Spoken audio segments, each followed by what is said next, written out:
To Build a Fire by Jack London. Day had broken cold and gray, exceedingly cold and gray, when the man turned aside from the main Yukon trail and climbed the high earth bank, where a dim and little-traveled trail led eastward through the fat spruce timberland. It was a steep bank, and he paused for breath at the top, excusing the act to himself by looking at his watch. It was 9 o'clock. There was no sun, nor hint of sun, though there was not a cloud in the sky. It was a clear day, and yet there seemed an intangible pall over the face of things, a subtle gloom that made the day dark, and that was due to the absence of sun. This fact did not worry the man. He was used to the lack of sun.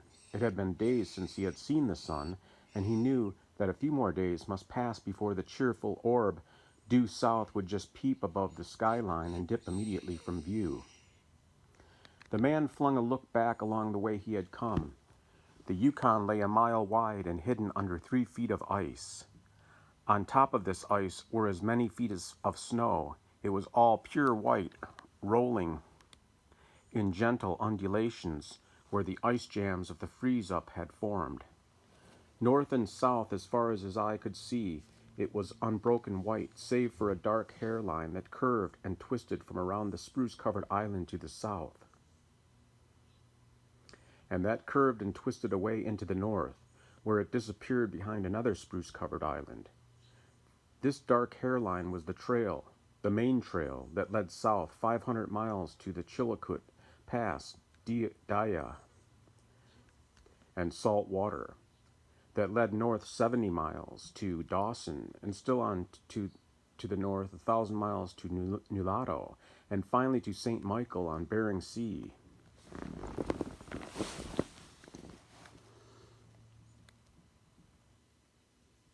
A 1,000 miles and a half 1,000 miles more.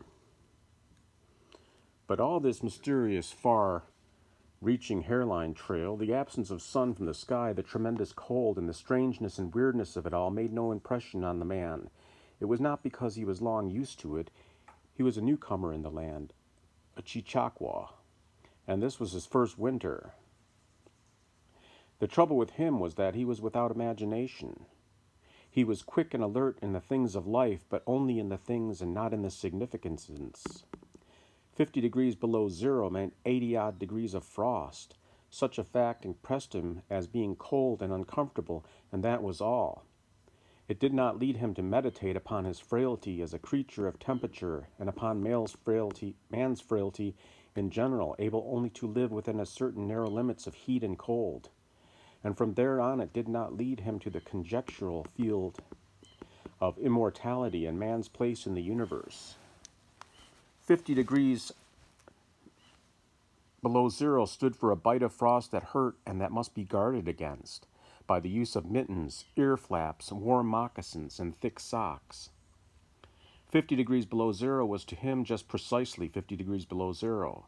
That there should be anything more to it than that was a thought that never entered his head. As he turned to go on, he spat speculatively. There was a sharp, explosive crackle that startled him. He spat again, and again in the air before it could fall to the snow. The spittle crackled.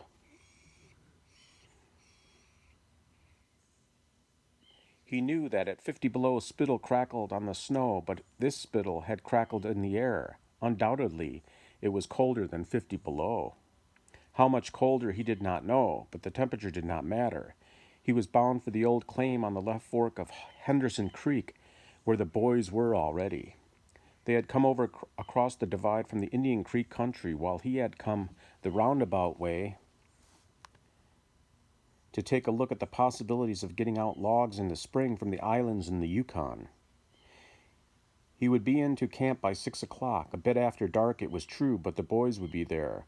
A fire would be going, and a hot supper would be ready. As for lunch, he pressed his hand against the protruding bundle under his jacket. It was also under his shirt, wrapped up in a handkerchief and lying against the naked skin. It was the only way to keep the biscuits from freezing. He smiled agreeably to himself, and he thought of those biscuits, each cut open and sopped in bacon grease, and each enclosing a generous slice of fried bacon. He plunged in among the big spruce trees. The trail was faint. A foot of snow had fallen since the last sled had passed over, and he was glad he was without a sled traveling light. In fact, he carried nothing but the lunch wrapped in the handkerchief. He was surprised, however, at the cold. It certainly was cold, he concluded, as he rubbed his numbed nose and cheekbones with his mittened hand.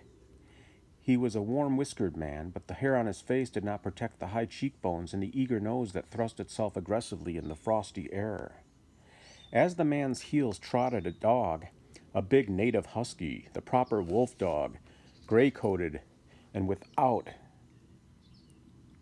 any visible or temperamental difference from its brother, the wild wolf. The animal was depressed by the tremendous cold. It knew that it was no time for traveling. Its instinct told it a truer tale than was told the man by the man's judgment. In reality, it was not merely colder than 50 below zero, it was colder than 60 below, then 70 below. It was 75 below zero. Since the freezing point is 32 above zero, it meant that 107 degrees of frost obtained. The dog did not know anything about thermometers. Possibly in its brain there was no sharp consciousness of a condition of very cold such as was in the man's brain, but the brute had its instinct. It experienced a vague but menacing apprehension that subdued it and made it slink along at the man's heels, and that made it question eagerly every unwonted movement of the man as if expecting him to go into camp or to seek shelter somewhere and build a fire. The dog had learned fire, and it wanted fire, or else to burrow under the snow and cuddle its warmth away from the air. The frozen moisture of its breathing had settled on its fur in a fine powder of frost, and especially where its jowls, muzzle, and eyelashes whitened by its crystalled breath. The man's red beard and mustache were likewise frosted, but more solidly, the deposit taking the form of ice and increasing with every warm, moist breath he exhaled. Also, the man was chewing tobacco, and the muzzle of ice had his lips so rigidly that he was unable to clear his chin when he expelled the juice. The result was that a crystal beard of the color and solidity of amber was increasing its length on his chin. If he fell down, it would shatter itself, like glass, into brittle fragments. But he did not mind the appendage. It was the penalty all tobacco chewers paid in that country, and he had been out before in 2 cold snaps. They had not been so cold as this, he knew, but by the spirit thermometer at 60 mile, he knew that they had been registered at 50 below and at 55. He held on through the level stretch of woods for several miles, crossed a wide flat of niggerheads, and dropped down a bank to the frozen bed of a small stream. This was Henderson Creek, and he knew he was 10 miles from the forks. He looked at his watch. It was 10 o'clock. He was making 4 miles an hour, and he calculated that he would arrive at the forks at 12:30. He decided to celebrate that event by eating his lunch there. The dog dropped in again at his heels with a tail drooping discouragement as the man swung along the creek bed. The furrow of the old sled trail was plainly visible, but a dozen inches of snow covered the marks of the last runners. In a month no man had come up or down that silent creek. The man held steadily on. He was not much given to thinking, and just then particularly he had nothing to think about, save that he would eat lunch at the forks, and that at 6 o'clock he would be in camp with the boys. There was nobody to talk to, and had there been, speech would have been impossible because of the ice muzzle on his mouth. So he continued monotonously to chew tobacco and to increase the length of his amber beard.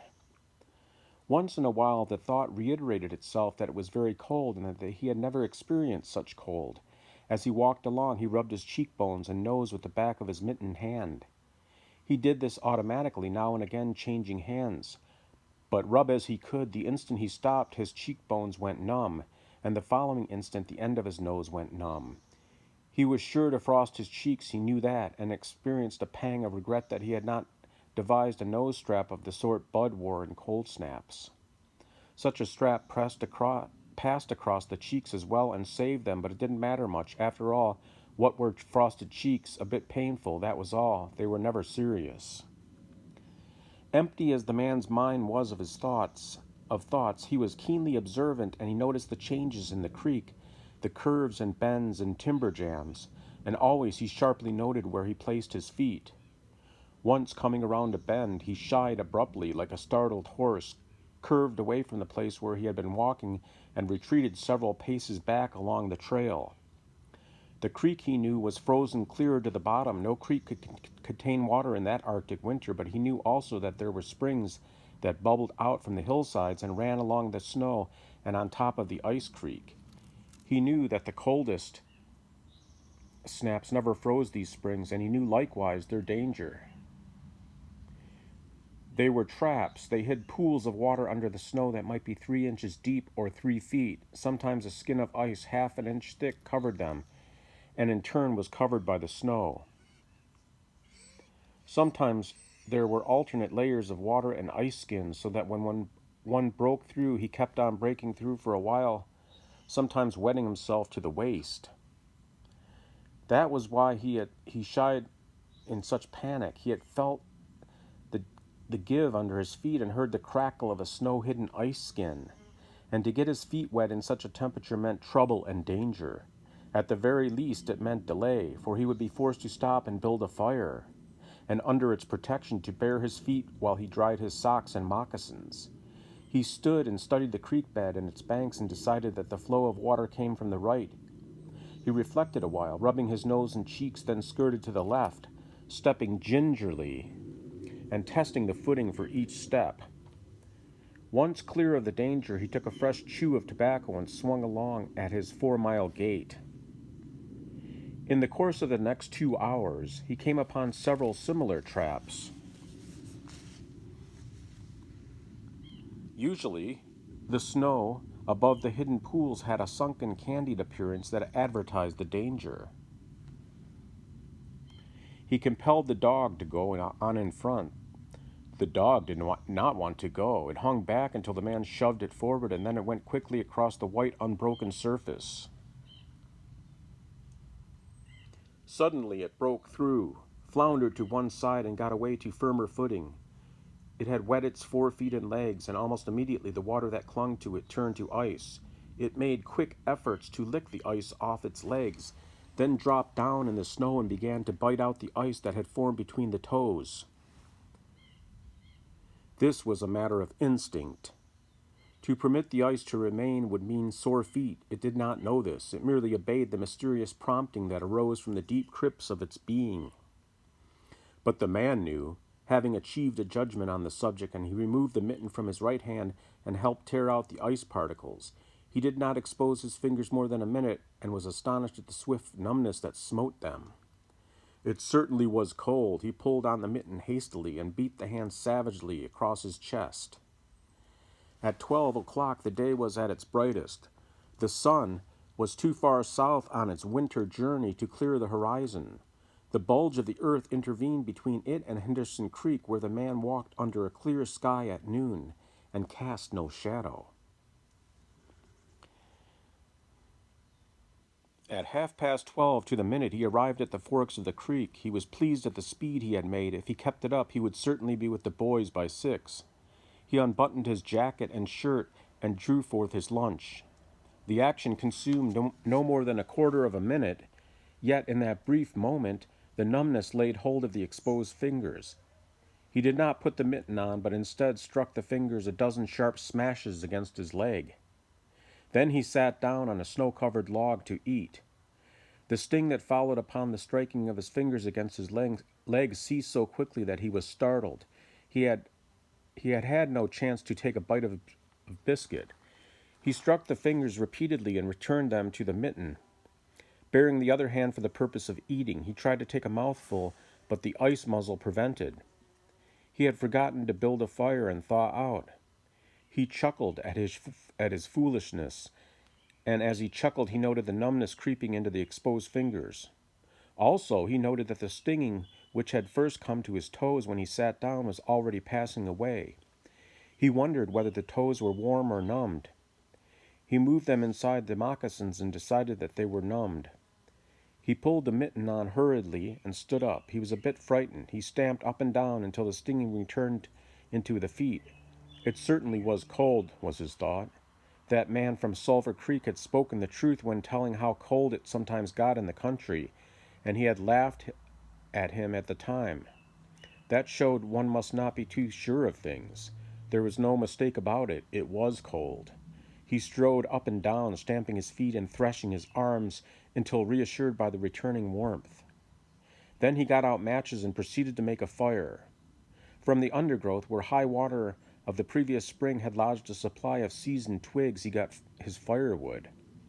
Working carefully from a small beginning, he soon had a roaring fire, over which he thawed the ice from his face, and in the protection of which he ate his biscuits. For the moment the cold of space was outwitted. The dog took satisfaction in the fire, stretching out close enough for warmth and far enough to escape being singed. When the man had finished, he filled his pipe and took his comfortable time over a smoke. Then he pulled on his mittens, settled the ear flaps of his cap firmly about his ears, and took the creek trail up the left fork. The dog was disappointed and yearned back toward the fire. This man did not know cold.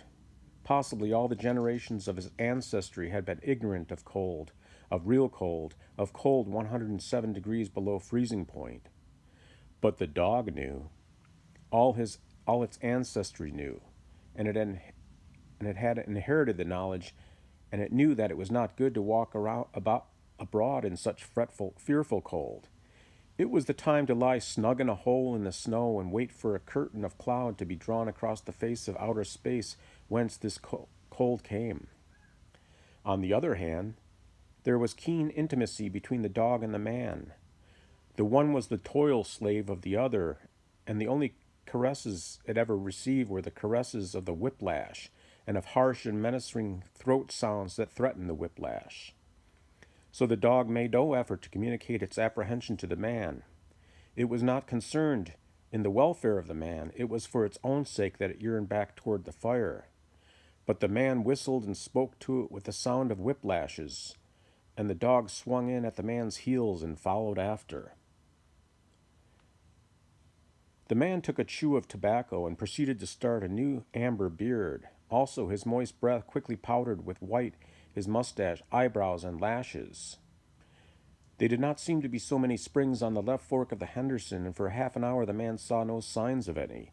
And then it happened, at a place where there were no signs, where the soft, unbroken snow seemed to advertise solidity beneath. The man broke through. It was not deep. He wetted himself halfway to the knees before he floundered out to the firm crust. He was angry and cursed his luck aloud. He had hoped to get into camp with the boys at 6 o'clock, and this would delay him an hour, for he would have to build a fire and dry out his footgear. This was imperative at that low temperature. He knew that much, and he turned aside to the bank, which he climbed. On top, tangled in the underbrush about the trunks of several small spruce trees, was a high-water deposit of dry firewood, sticks and twigs principally, but also larger portions of seasoned branches and fine dry last year's grasses. He threw down several large pieces on top of the snow. This served for a foundation and prevented the young flame from drowning itself in the snow. It otherwise would melt. The flame he got by touching a match to a small shred of birch bark that he took from his pocket. This burned even more readily than paper. Placing it on the foundation, he fed the young flame with wisps of dry grass and with the tiniest dry twigs. He worked slowly and carefully, keenly aware of his danger. Gradually, as the flame grew stronger, he increased the size of the twigs with which he fed it. He squatted in the snow, pulling the twigs out from their entanglement in the brush and feeding directly to the flame. He knew there must be no failure. When it is 75 below zero, a man must not fail in his first attempt to build a fire. That is, if his feet are wet. If his feet are dry and he fails, he can run along the trail for half a mile and restore his circulation. But the circulation of wet and freezing feet cannot be restored by running when it is 75 below. No matter how fast he runs, the wet feet will freeze the harder. All this the man knew. The old-timer on Sulphur Creek had told him about it the previous fall, and now he was appreciating the advice. Already, all sensation had gone out of his feet. To build the fire, he had been forced to remove his mittens, and the fingers had quickly gone numb. His pace of 4 miles an hour had kept his heart pumping blood to the surface of his body and to all the extremities. But the instant he stopped, the action of the pump eased down. The cold of space smote the unprotected tip of the planet, and he, being on that unprotected tip, received the full force of the blow.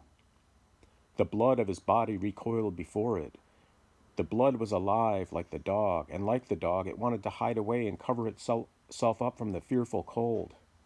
So long as he walked 4 miles an hour, he pumped that blood willy-nilly to the surface, but now it ebbed away and sank down into the recesses of his body. The extremities were the first to feel its absence. His wet feet froze the faster, and his exposed fingers numbed the faster, though they had not yet begun to freeze. Nose and cheeks were already freezing, while the skin of his body chilled as it lost its blood. But he was safe. Toes and nose and cheek would only be touched by the frost, for the fire was beginning to burn with strength. He was feeding it with the twigs the size of his finger. In another minute he would be able to feed it with branches the size of his wrist, and then he could remove his wet footgear, and while it dried he could keep his naked feet warm by the fire, rubbing them at first, of course, with snow. The fire was a success. He was safe. He remembered the advice of the old-timer on Sulphur Creek and smiled. The old-timer had been very serious in laying down the law that no man must travel alone in the Klondike after 50 below. Well, here he was. He had had the accident. He was alone, and he had saved himself. Those old-timers were rather womanish, some of them, he thought. All a man had to do was to keep his head, and he was all right. Any man who was a man could travel alone. But it was surprising the rapidity with which his cheeks and nose were freezing, and he had not thought his fingers could go lifeless in so short a time. Lifeless they were, for he could scarcely make them move together to grip a twig, and they seemed remote from his body and from him. When he touched a twig, he had to look and see whether or not he had hold of it. The wires were pretty well down between him and his finger ends, all of which counted for nothing. There was the fire, snapping and crackling and promising life with every dancing flame. He started to untie his moccasins. They were coated with ice. The thick German socks were like sheaths of iron halfway to the knees, and the moccasin strings were like rods of steel, all twisted and knotted as by some conflagration. For a moment he tugged with his numbed fingers, then, realizing the folly of it, he drew his sheath knife.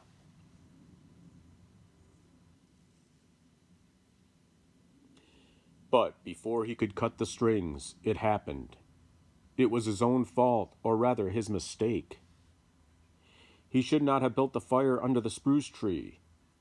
He should have built it in the open, but it had been easier to pull the twigs from the brush and drop them directly on the fire. Now the tree under which he had done this carried a weight of snow on its boughs. No wind had blown for weeks, and each bough was fully freighted. Each time he had pulled a twig, he had communicated a slight agitation to the tree, an imperceptible agitation so far as he was concerned, but an agitation sufficient to bring about the disaster. High up in the tree, one bough capsized its load of snow. This fell on the boughs beneath, capsizing them. This process continued, spreading out and involving the whole tree. It grew like an avalanche, and it descended without warning upon the man, and the fire was blotted out. Where it had burned was a mantle of fresh and disordered snow. The man was shocked. It was as though he had just heard his own sentence of death.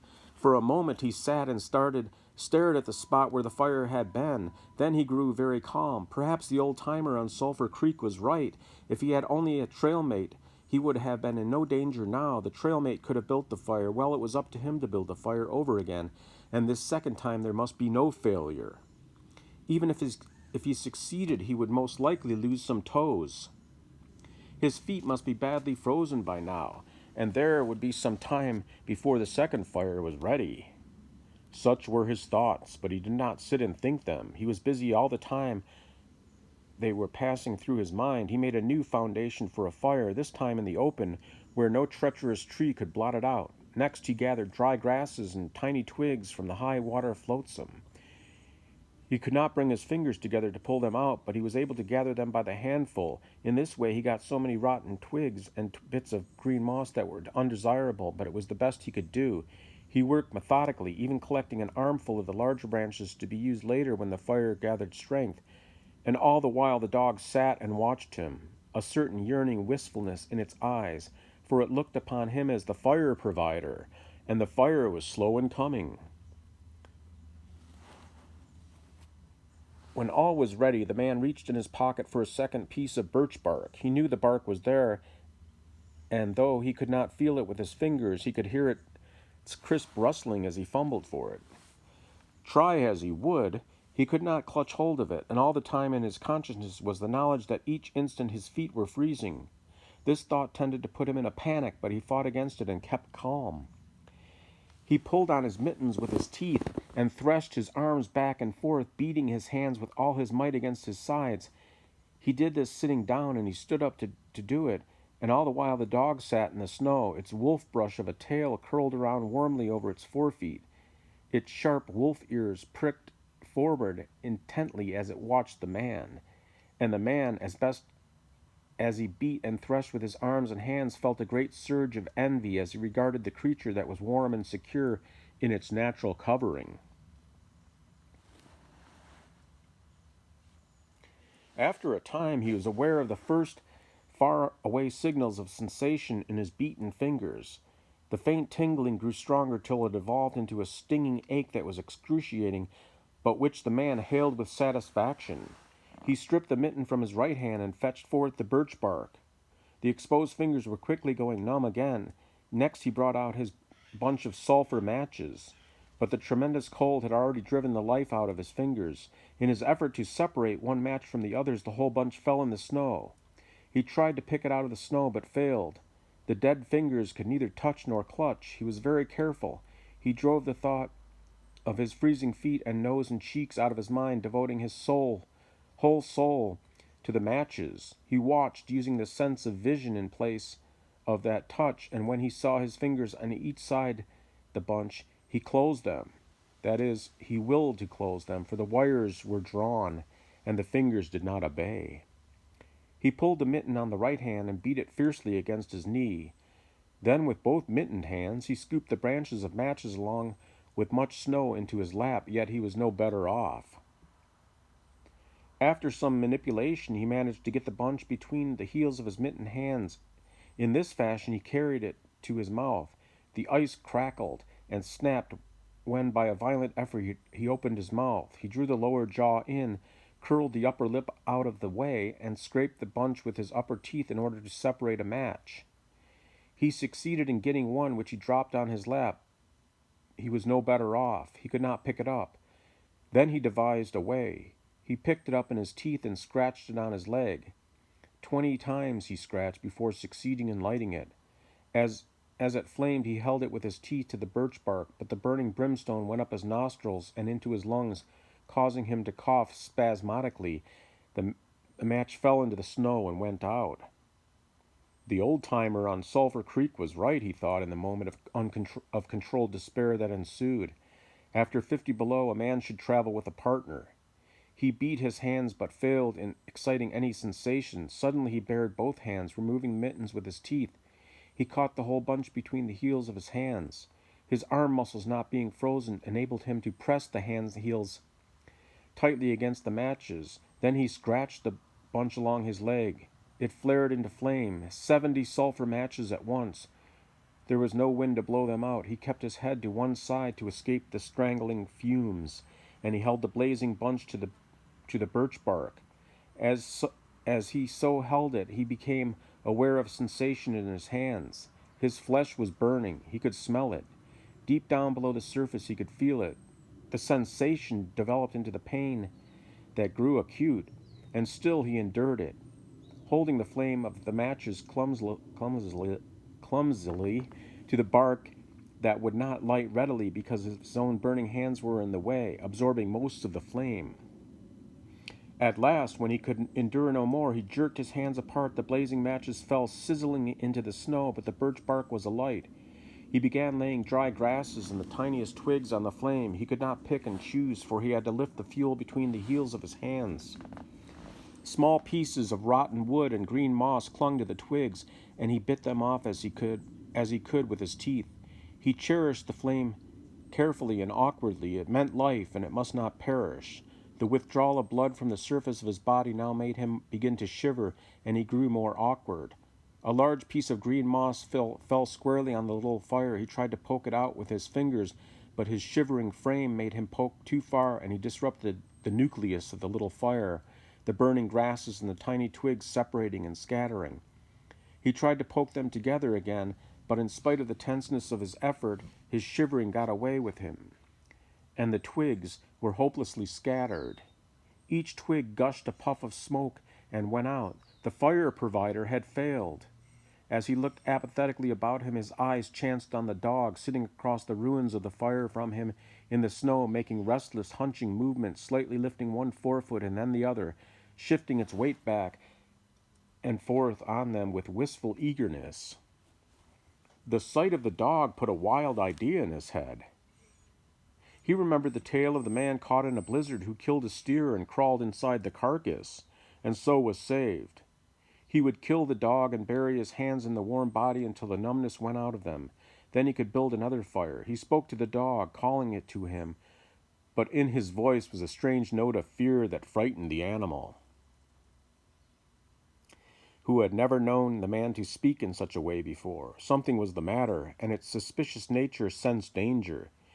It knew not what danger, but somewhere, somehow, in its brain arose an apprehension of the man.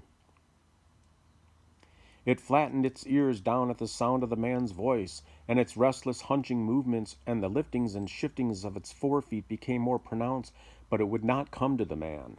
He got on his hands and knees and crawled toward the dog. This unusual posture again excited suspicion, and the animal sidled menacingly away. The man sat up in the snow for a moment and struggled for calmness.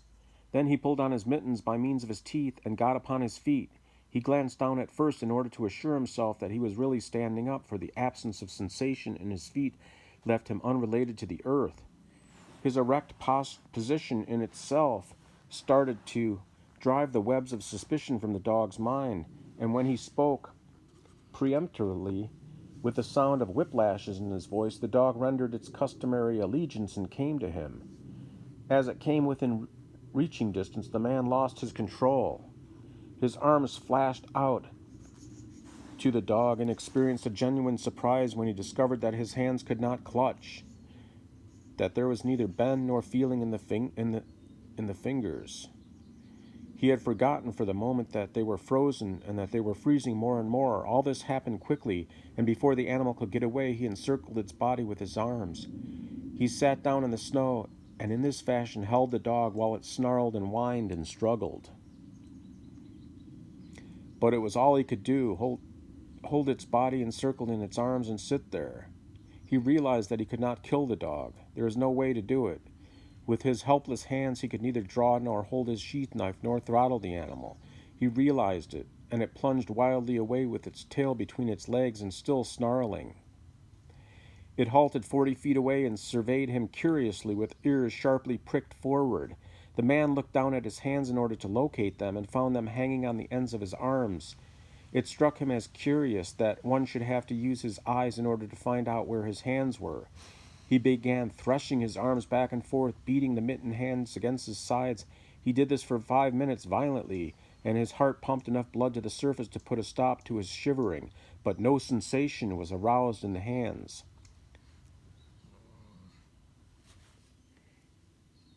He had an impression that they hung like weights on the ends of his arms, but when he tried to run the impression down, he could not find it. A certain fear of death, dull and oppressive, came to him. This fear quickly became poignant as he realized that it was no longer a mere matter of freezing his fingers and toes or of losing his hands and feet, but that was a matter of life and death, with the chances against him. This threw him into a panic, and he turned and ran up the creek bed along the old dim trail. The dog joined in behind and kept up with him. He ran blindly without intention, in fear such as he had never known in his life. Slowly, as he plowed and floundered through the snow, he began to see things again: the banks of the creek, the old timber jams, the leafless aspens, and the sky. The running made him feel better. He did not shiver. Maybe if he ran on, his feet would thaw out, and anyway, if he could run far enough. If he ran far enough, he would reach camp and the boys. Without doubt, he would lose some fingers and toes and some of his face, but the boys would take care of him and save the rest of him when he got there. And at the same time, there was another thought in his mind that said he would never get to the camp and the boys, that it was too many miles away, that the freezing had too great a start on him, and that he would soon be stiff and dead. This thought he kept in the background and refused to consider. Sometimes it pushed itself forward and demanded to be heard, but he thrust it back and strove to think of other things. It struck him as curious that he would run at all on feet so frozen that he could not feel them when they struck the earth and he took the weight of his body. He seemed to himself to skim above the surface and to have no connection with the earth. Somewhere he had once seen a winged Mercury, and he wondered if Mercury felt as he felt when skimming over the earth. His theory of running until he reached the camp and the boys had one flaw in it. He lacked the endurance. Several times he stumbled, and finally he tottered, crumpled up, and fell. When he tried to rise, he failed. He must sit and rest, he decided, and the next time he would merely walk and keep on going. He sat and regained his breath. He noted that he was feeling quite warm and comfortable. He was not shivering, and it even seemed that a warm glow had come to his chest and trunk, and yet when he touched his nose or cheeks there was no sensation. Running would not thaw them out, nor would it thaw out his hands and feet. Then the thought came to him that the frozen portions of his body must be extending. He tried to keep this thought down to protect it.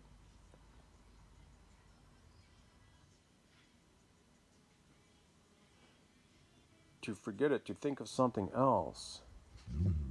He was aware of the panicky feeling that it caused, and he was afraid of the panic. But the thought asserted itself and persisted until it produced a vision of his body totally frozen. This was too much, and he made another wild run along the trail. Once he slowed down to a walk, but the thought of the freezing extending itself made him run again. And at the time the dog ran with him at his heels. When he fell down a second time, it curled its tail over its forefeet and sat in front of him, facing him curiously eager and intent. The warmth and security of the animal angered him, and he cursed it till it flattened down its ears appeasingly.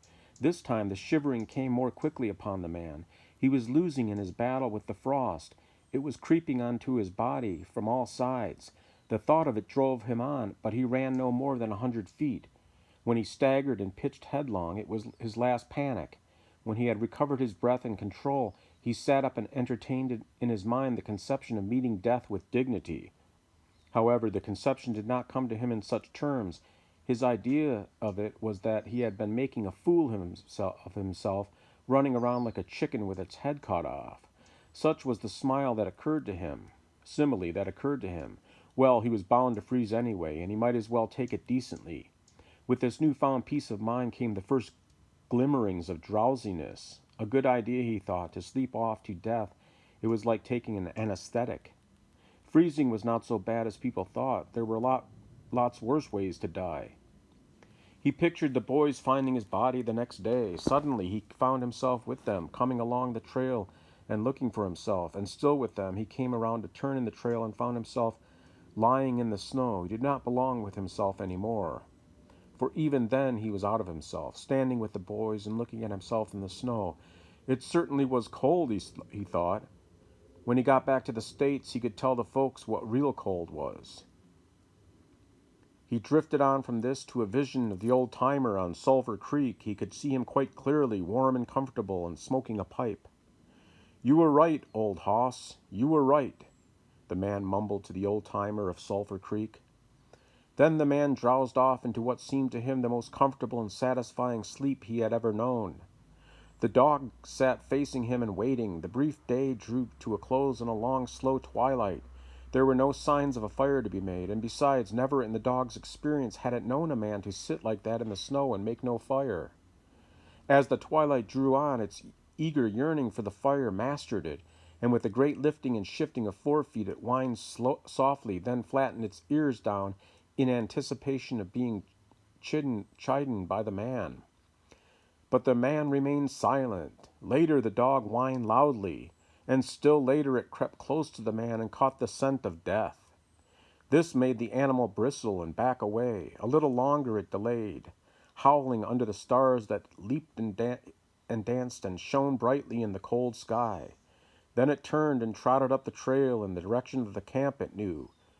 Where were the other food providers and fire providers? End of To Build a Fire by Jack London.